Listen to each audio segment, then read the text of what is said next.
Good morning, dear students. Today we are here with our English topic, Poem 4, Childhood, Part 2. We have already read Part 1, right? We have already seen the poem. The poem is all about childhood, right?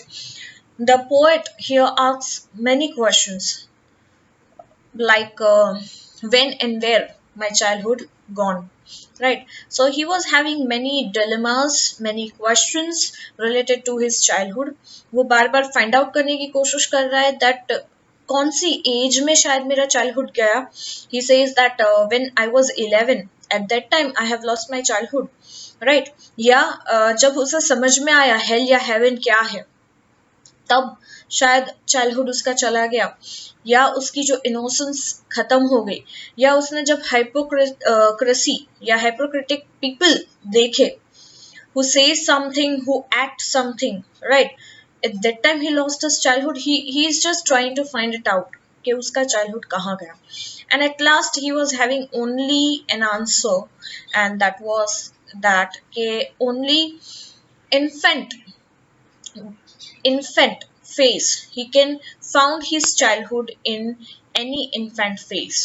infant phase यानी एक born baby, we can say कि या बच्चा ले लो, कोई भी किसी भी बच्चे के फेस में जो वो इनोसेंस होती है, राइट, उसकी जो स्माइल होती है, शायद हम नहीं बहुत बार अपने किसी भी बच्चों को देखते हैं तो वी फाइंड दैट कि हमारा चाइल्डहुड भी ऐसा ही कुछ था, या हम ये सोचते कि यार ये जो था एज, ये सबसे मजेदार था, कोई टेंशन नहीं, कोई स्ट्रेस नहीं, कौन क्या सोचेगा, कुछ नहीं, right? So this is all we have already read, and in this lecture we are going to discuss about the poetic device, that is figures of speech. So let's begin.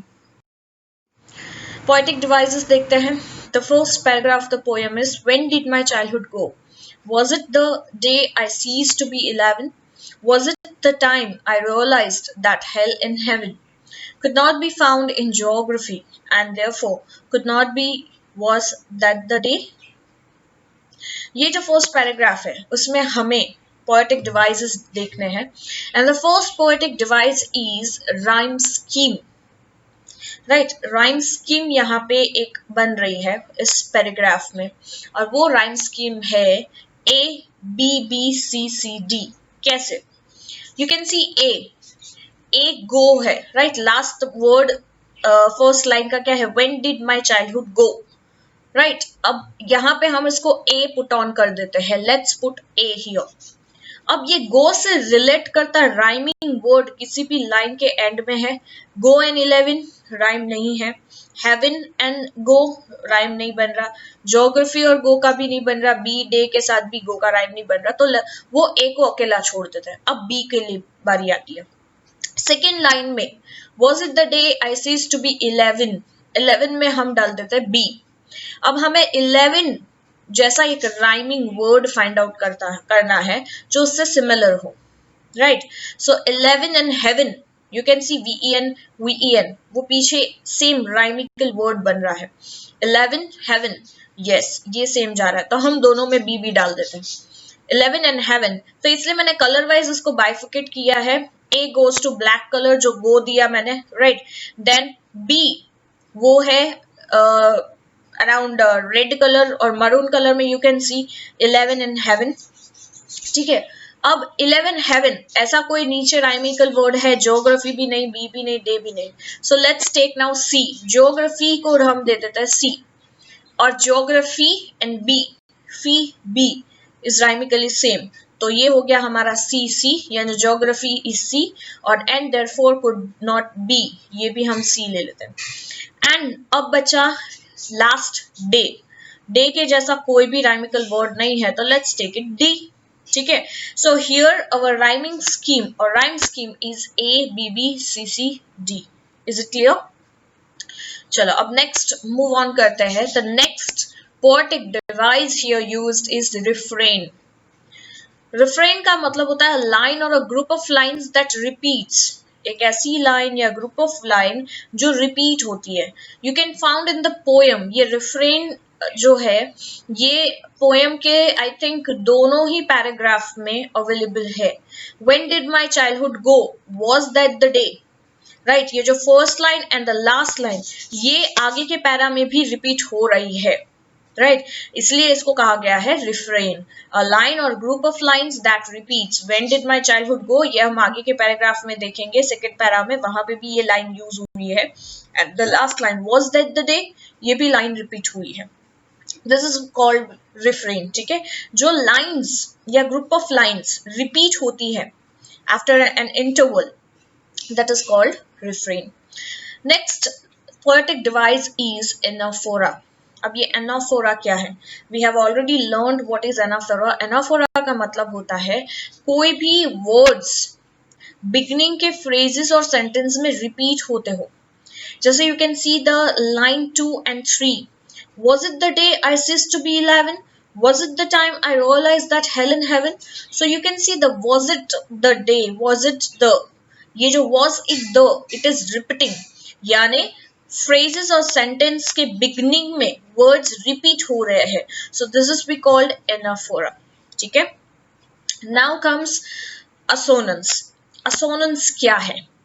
assonance का मतलब होता है कि कुछ same vowel sounds repeat होते हो within a group of words, किसी भी ग्रुप ऑफ वर्ड्स में या किसी भी लाइन में यू कैन सी कि कोई साउंड है वो बहुत ज्यादा रिपीट हो रहा है, right for example you can C in line 2 and 3, right was it the day I ceased to be 11, सब जगह you can see e sound is repeating, ceased में, b में, 11 में, and the second line में realized, hell, heaven, e sound बहुत prominent है यहाँ पे, right so this is we call assonance. Whenever the sounds of or vowels, right vowel sounds repeat होते हैं and a group of words, that is we called assonance.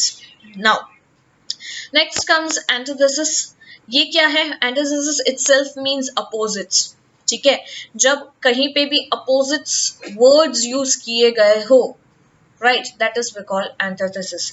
that is hell and heaven, right hell and heaven are opposites, so this is we call antithesis.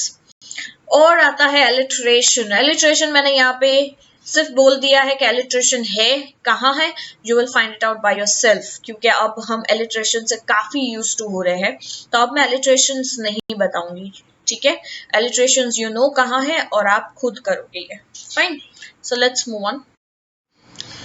चलो अब second para देखते हैं. when did my childhood go, so you can see ये line first paragraph में भी हमने देखी, was that the day, ये दोनों line first and the last line हमने फर्स्ट में भी देखी और सेकंड में भी it's same, so that is be called refrain. So सबसे पहले हमारा जो यहाँ फिगर ऑफ स्पीच या पोएटिक डिवाइस है that is refrain, right lines और ग्रुप ऑफ लाइन्स रिपीट, जो हमने देखा कि फर्स्ट पैराग्राफ में when did my childhood go, was that the day, वो सेकंड में भी रिपीट हुआ है. ओके नाउ सेकंड लाइन क्या है? Was it the time I realised that adults were not all they seemed to be, they talked of love and preached of love but did not act so lovingly, was that the day. अब दूसरी बात इसमें बता दूं कि यहाँ पे you cannot found any rhyme scheme. Okay यहाँ पे कोई भी राइम स्कीम नहीं है, जैसे गो और नॉट कोई राइम स्कीम नहीं बनता, बी का किसी के साथ कोई राइम स्कीम नहीं बन रहा, लव, लविंगली, डे, मतलब यहाँ पे कोई भी राइम स्कीम नहीं है. राइम स्कीम सिर्फ इस पोएम के फर्स्ट पैराग्राफ में ही थी. ओके अब नेक्स्ट जो हमारा पोएटिक डिवाइस है वो है एंजाम्पमेंट. एंजाम्पमेंट क्या है? एंजाम्पमेंट हमने आगे भी डिस्कस किया है कि एक लाइन को कट ऑफ करके दूसरी लाइन में उसकी कंटिन्यूटी शो करना, the running over the sentence from one verse into another without any punctuation.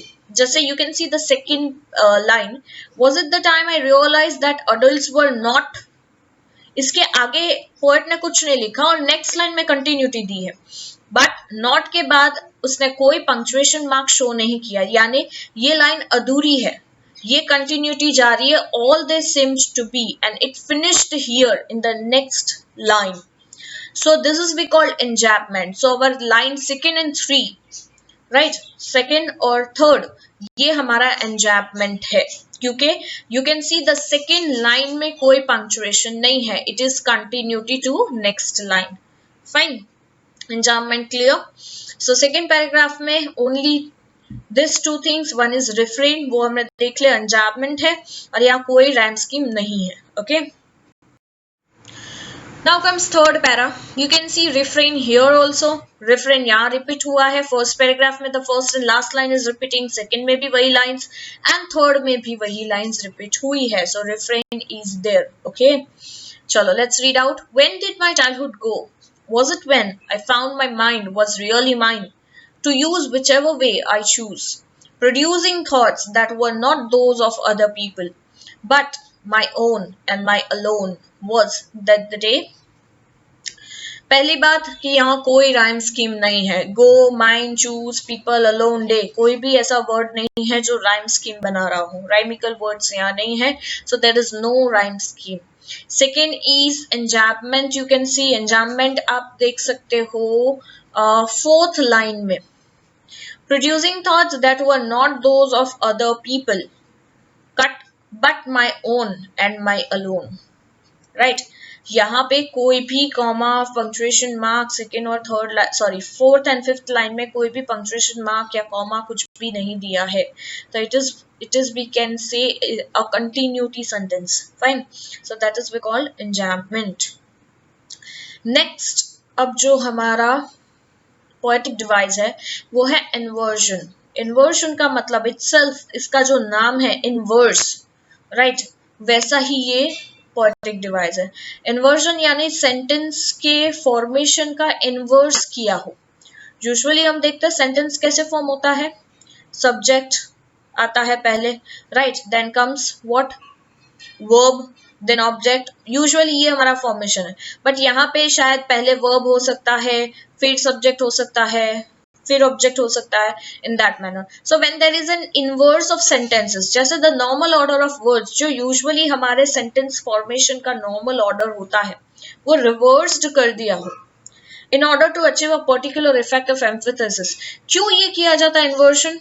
Emphasis करना, किसी बात पर जोर करना, एग्जैजुरेट करके बताना. ठीक है, एम्फसाइज करना, जोर देके वो बात अगर आपको समझाई जा रही है और उसमें सेंटेंस रिवर्स्ड दिखाता हो, that is we call inversion. And you can find this line, to use whichever way I choose. Right, ये सेंटेंस को आप प्रॉपरली बोल सकते हो, I choose whichever way. Right, तो यहाँ पे इन्वर्स किया है whichever way I choose. Okay, so subject हमेशा यूजुअली पहले होता है, आई पहले होता है, बट यहाँ पे इन्वर्शन किया है. Fine. Next is assonance. Assonance कहाँ है? असोनेंस वी कैन सी के एक कोई वोवल साउंड बहुत रिपीट हो रहा है किसी लाइन में, और वो लाइन है फोर्थ लाइन. फोर्थ लाइन में यू कैन सी प्रोड्यूसिंग में ओ रिपीट हो रहा है, थॉट्स में भी ओ है. मतलब सारे जो वर्ड्स है यूजुअली ओ साउंड ज्यादा प्रोमिनेंट है. Producing, thoughts, not, those, of, other, people. Right, so o sound is very prominent here, so this is what we call assonance. And next is alliteration. You will find it out by yourself.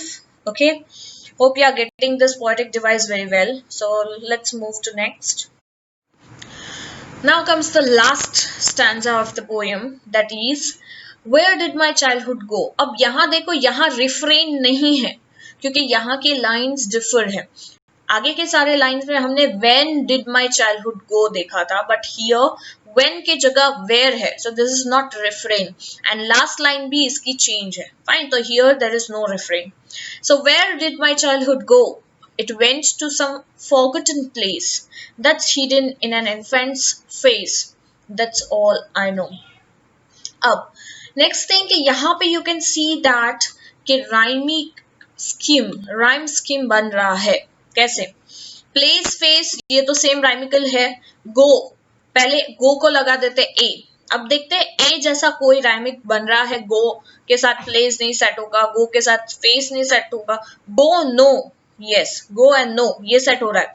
So first हम लगाएंगे ए और last को भी दे देते हैं ए. ठीक है, यानी फर्स्ट लाइन चाइल्डहुड गो में ए लगेगा, that's all I no, last line में भी ए. प्लेस, फेस, ये भी एक राइमिकल स्कीम बन रहा है. सो ए के साथ लगा देते हैं, उसके बाद आ जाएगा B. So place and face goes to be B. Right, so हमारा राइम स्कीम है ए बी बी ए. ठीक है, चलो नेक्स्ट हमारा जो पोएटिक डिवाइस है वो है एनाफोरा। एनाफोरा क्या होता है, हमने आगे भी देखा था कि किसी भी फ्रेजेस और वर्ड्स के बिगनिंग वर्ड्स रिपीट होते हो, किसी भी फ्रेजेस या सेंटेंस के बिगनिंग वर्ड्स जो है वो रिपीट होते हो, तो that is we call anaphora. And you can found it in a third and fourth line, that's hidden in an infant's face, that's all I know. So ये जो that's है, this are repeating words, so that is we called anaphora. ठीक है, so hope you understood this poetic device very well. So here we ends our poem. Right, हमने poem explanations भी देख लिया. We have seen the poetic device also. You need to write it down all this poetic device in your textbooks. Sorry, in your fair books as well. Right, and up till bye bye. Take care all of you.